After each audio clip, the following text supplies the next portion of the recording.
The opinions expressed are those of the participants and do not necessarily reflect those of Rogers nor Rogers TV.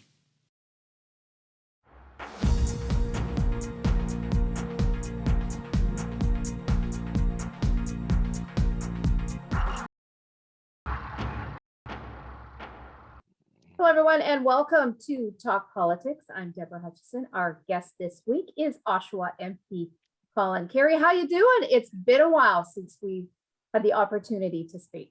Well, you know what? This has been a strange year, but I'm really glad to be here today. Lots of updates, lots of things going on. People are extremely summer, hopefully being able to get outside and all the towns, the vaccine rollout, stuff like that. So lots of questions. So I'm really looking forward to seeing what you're going to ask me today. Okay, well, I'm really interested in the answer. So with the vaccine supply and the vaccine rollout, there has been, I think, a lot of, I guess, over, should people have been waiting for the Pfizer and the Moderna, and then they ended up taking and now there are issues with the AstraZeneca. Are you happy with how the federal government issued or has dealt with our supply of vaccines? Well, I think the big picture is that this should be a nonpartisan issue. I think everybody wants to do what they can are as safe as possible. And being in opposition, we certainly the government from day one, when the Prime Minister chose to put all our eggs in one basket with the CanSino contract, many people were asking us, what was he thinking to team up with a Chinese company? The fact that he gave away our PPE early, refused to close the borders. I think everybody is quite clear. We got off a slow start, but we have been working with the government. We've been supportive as we can. But every week, you mentioned the confusion with the communications.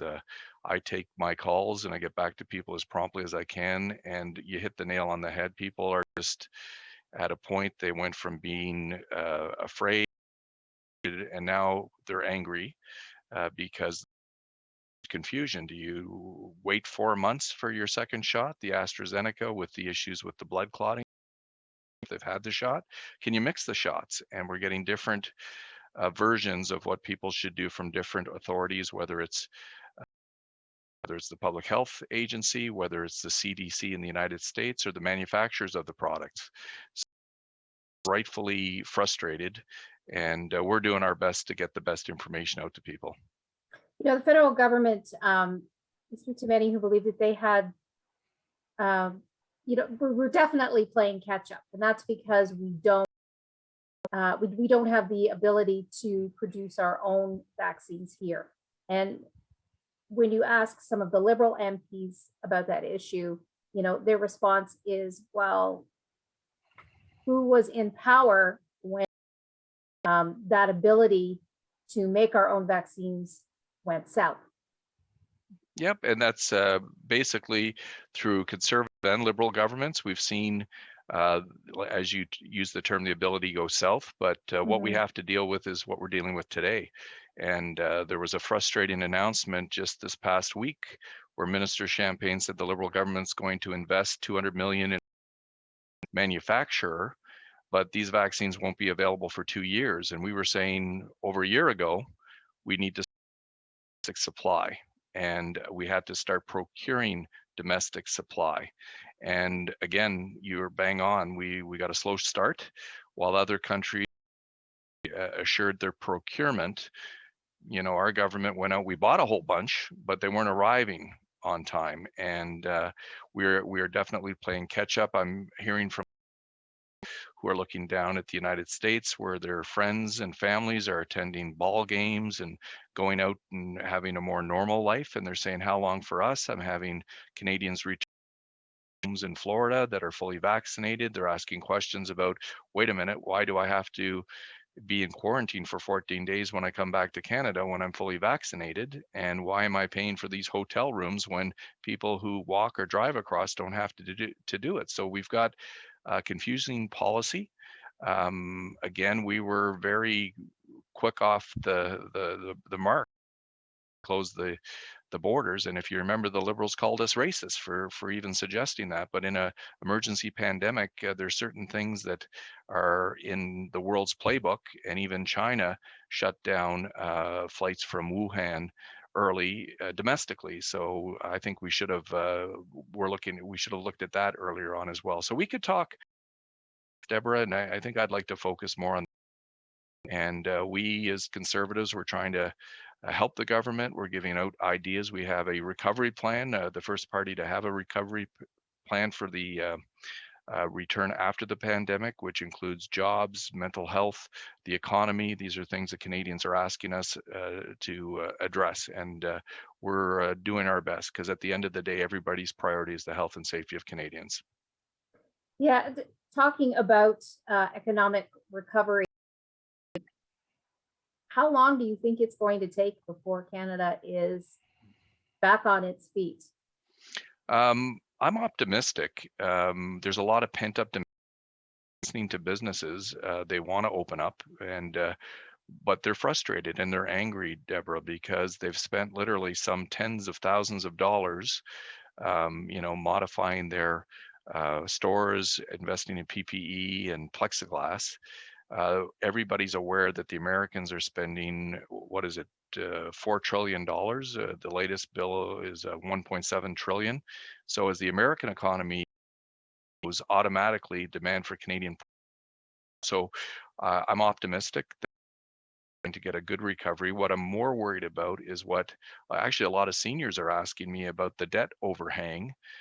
They're extremely worried that they're leaving huge debts to their grandchildren. And we budget, and unfortunately no plan to balance budget by this government. There's a ability, even in the good years before the pandemic, there was no plan to balance the budget, and it's starting to be of concern, especially that up, and young people are frustrated at the inability. For example, they're seeing the inflation is because they're printing money going up, in particularly housing. They're worried about I think we're going to see a recovery that's fairly quick, but after about 6 to 18 months, my worry about is what's the ongoing after we get that real surge back, which we always do after a recession or a downturn. What are the long-term issues that Canada has to deal with? And that's where the Conservative Party is actually giving some very good ideas,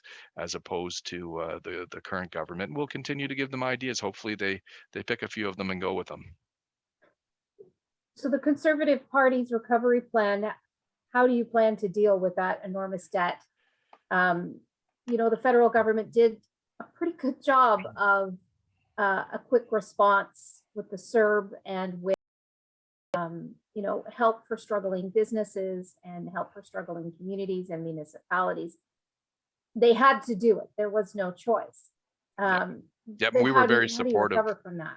You know what? And we were very supportive of that. We actually supported those measures back in 2008, 2009. I think you remember we talked on about the recession. We spent a lot of money, and what we're supposed to do, and the Canadians are supported. There needs to come a point. Government is still printing, Deborah. I think it's $3 billion per week. They're calling it quantitative easing. This is setting us up for huge inflation. We're starting to see it in the housing market. I think here in Oshawa, my home has gone up 20% even in the last. Is great if you have a home, but for many Canadians who don't, they're looking out, well, what is the future going to bring? There was a study at the University of Brock that saw that many young Canadians in the STEM fields, engineering, mathematics, technology, they're graduating in Canada. We're supporting them through their education, but they're leaving. I think they said 69% of STEM students are leaving. So they're not seeing a future here in Canada because of the traditional strengths that we have, whether that's in the oil and gas energy sector, the manufacturing sector. These jobs are concerned back or not. So we've got, and we're hoping that the parties bring forward their plans and Canadians can decide. I want to move on to climate change because I want to ask you about the Conservative Party. When you got together earlier this year, climate change together and recognize the climate change thing. Well, you know what? Thanks for the question, Deborah, because that's how some people in the media spun it. But what happened was there was a motion on the floor, and there was, I think, 3 paragraphs in the motion. One was incredibly encompassing that went into provincial jurisdiction. So what happened was the motion was defeated. I think it was 45 to 55, but people who are paying attention federally, they probably heard that Aaron O'Toole came out with a pricing levy and a climate change plan that actually even the Prime Minister's former Gerald Butts said, finally, the Conservatives have come up with a plan that's viable. And he's come up with an excellent plan. We've come up with a plan that we presented to Canadians. It's different than the Liberal plan. Instead of putting a carbon tax on pretty much, what we've got is like a levy. And people ask me, what's a levy's just a tax, it's the difference type of thing. First, to know that any province that has their own plan that meets the guidelines, they don't have to use our Liberals. Deborah, I know you probably know here in Oshawa that go to the beer store occasionally, and when we go to the beer store, we pay 10 cents on the bottles, and when we bring the bottles back, and I guess maybe that would be the best way to explain it. With our plan, you get your back to you in a proposed savings plan, and all the details will be coming out as the plan develops, and you as a Canadian can choose what you'd like to spend it on in order to do your fair share of decreasing greenhouse gases, because this is not something governments in one country can even make a huge difference. We all got to work together and take our own personal responsibilities for it. But the Liberals and the NDP and their friends in the media, climate change deniers, realizes that climate change is real, but the debate is going to be how we approach it. And what I'm really happy to say is we've come forth with a plan that even the Liberals are saying is a good plan that can get the job done. So Canadians will have that choice in the next election. Okay, I'm going to stop you there. We're going to go for a quick break. More of our conversation with Oshawa MP Colin Carrie after this.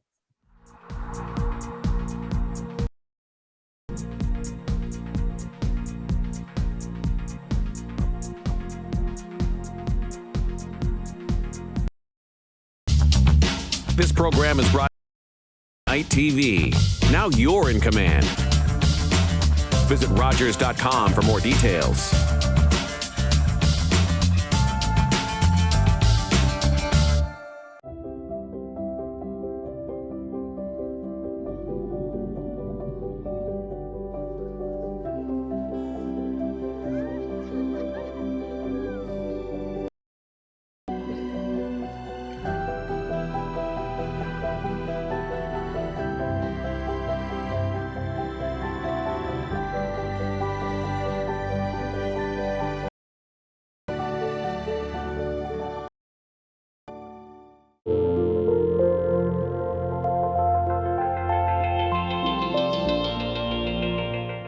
I'm Carol Baxter. I'm a yoga teacher and yoga studio owner, and I am so excited to be bringing the yoga show to Rogers TV.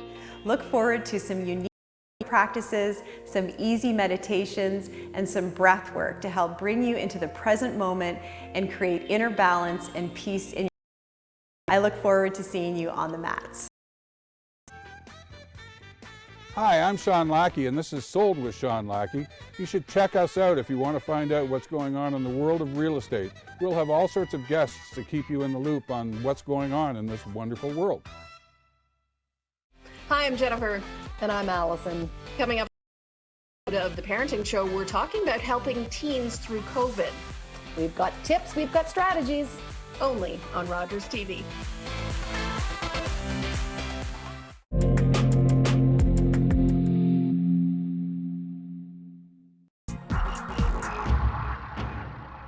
This part of the show, I want to move on to some bills, some private members' bills that we're really involved with. Let's start with Bill S-219. It's a victims' rights bill.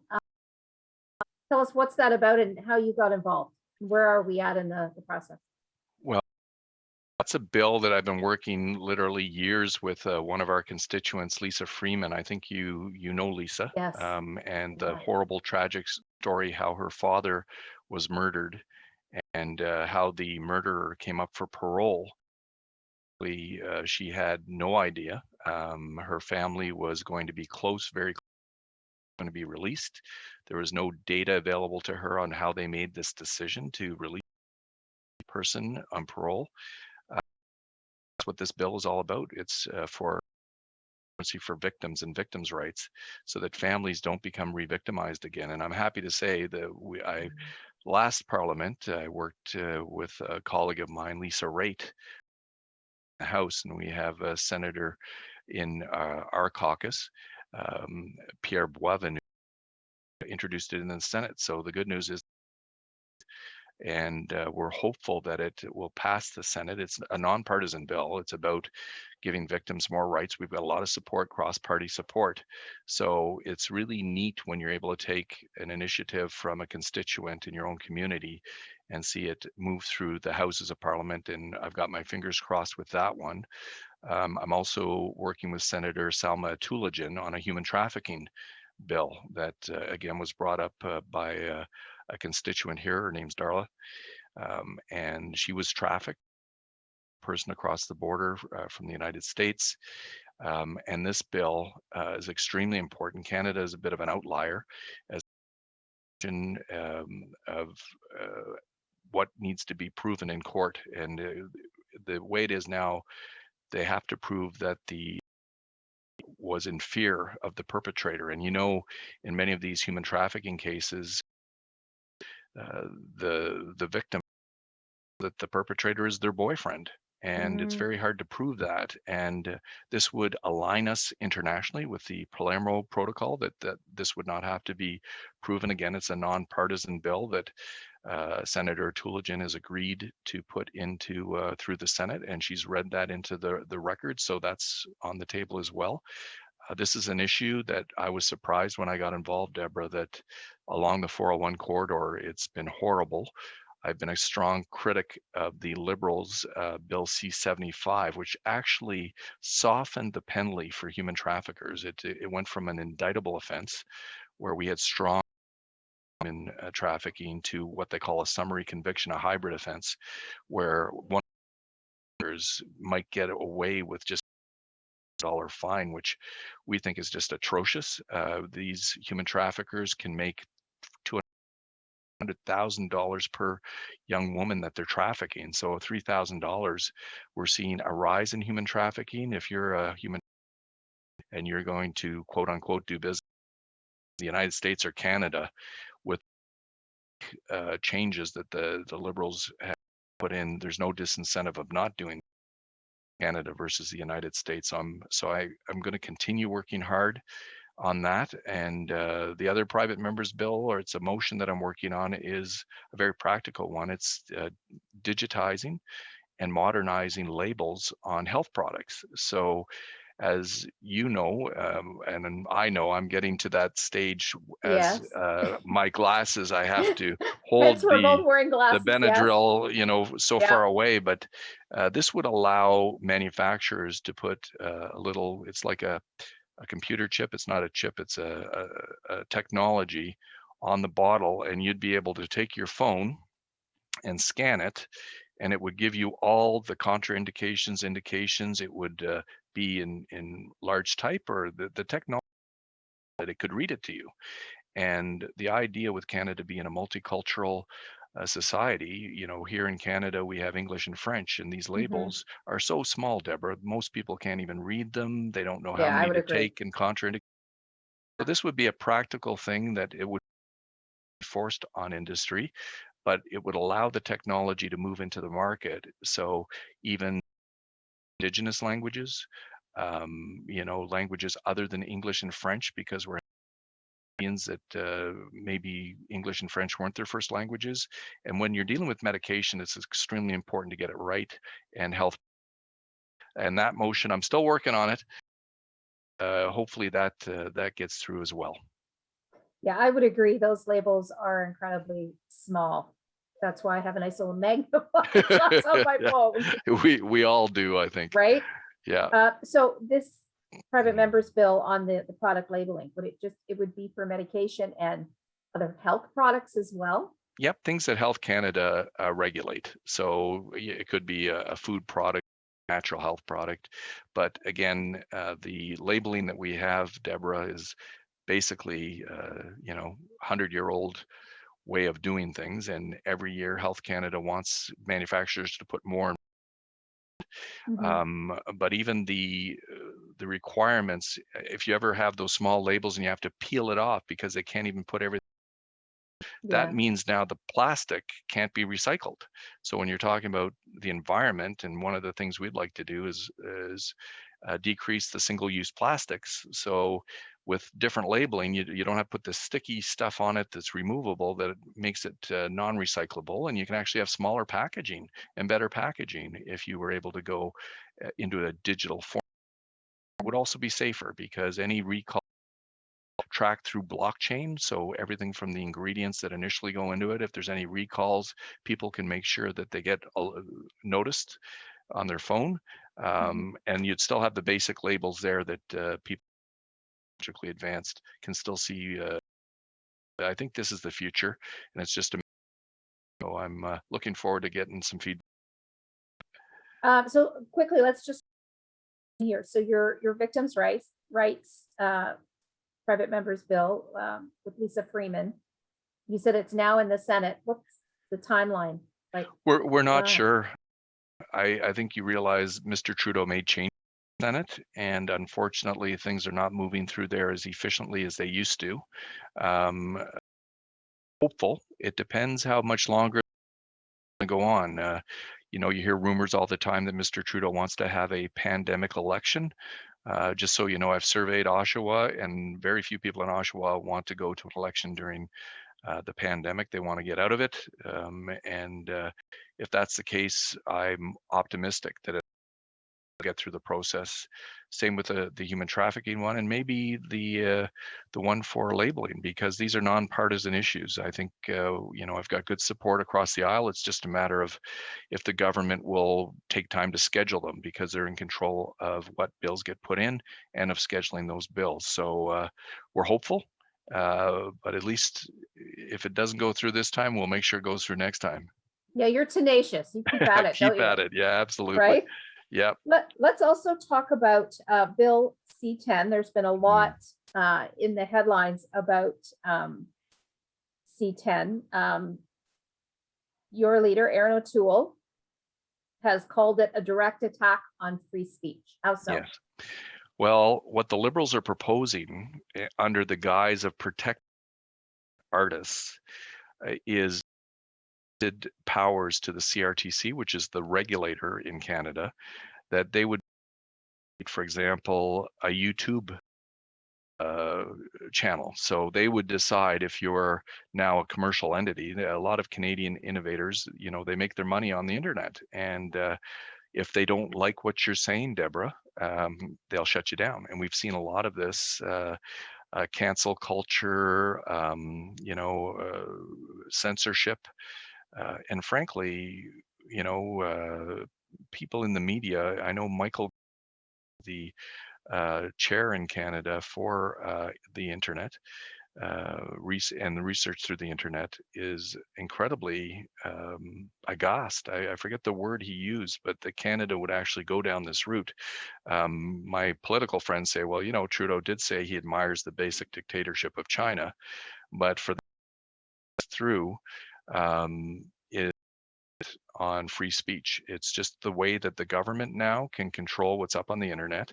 And we do understand we do have hate speech in this country, and we do have laws for that already. But to actually allow a regulator of the government to decide if your YouTube that you're putting up is something that maybe they would be offended, or if you have an opinion, and in your profession, it's important that you challenge the opinion of the day or the opinion of the government. And us in opposition, it's important that we challenge it as well. So there's a lot of uproar. I'm getting literally hundreds of emails on this one that Canadians don't want to have their free speech regulated by the government of the day. Something too, you have to look ahead. The Liberals, in all likelihood, will not be the government forever. Would they want a Conservative government to have the ability to shut down perhaps a speech of somebody that you didn't like what they were saying, or that you didn't like them criticizing you? So we've been clear we would repeal this bill, and we would put forward another bill that would protect our creators for sure. But this one goes way too far. And the way the Liberals have done it, unfortunately, clause in the legislation that covered these issues, and they removed it just before they started to push it through. So a very, very suspicious way of they've tried. The minister has not been able to explain. I don't even think the Prime Minister's read the bill, because we're close and the answers are pathetic, actually. Pathetic, how so? Well, it doesn't understand what's in the bill. He says it's not going to allow the regulation free speech, but it is.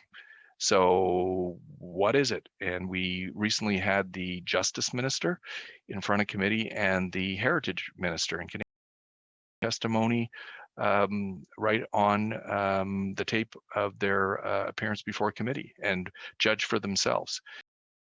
People, experts like Michael Geist, who is the research chair in Ottawa, rip this apart, and people who are looking after civil liberties, an unprecedented move by the government. So we could do better, and we want to raise this as an issue, because Canadians and our society is based on the ability of freedom to have freedom of thought, freedom of expression, and freedom of speech. And the government should not be regulating that and be giving a regulator the power to take things down simply because they don't. Okay, and on that, I'm going to have to stop us there because we are out of time. Our guest is MP Colin Carrie. Thanks so much for joining.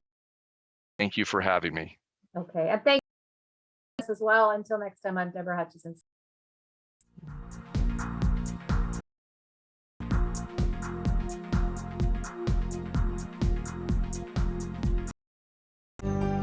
Call the Rogers TV viewer response line, email us, or connect with us on social media.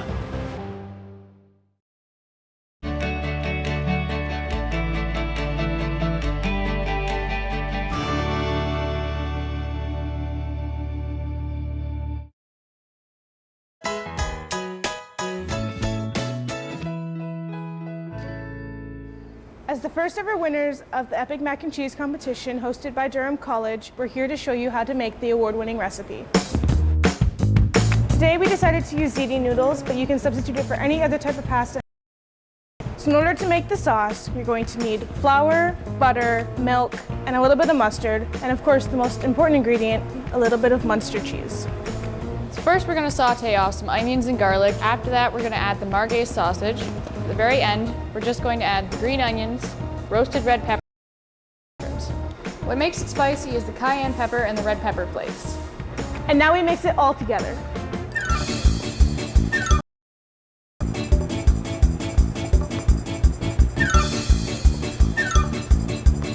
And lastly, dish up and enjoy, Durham.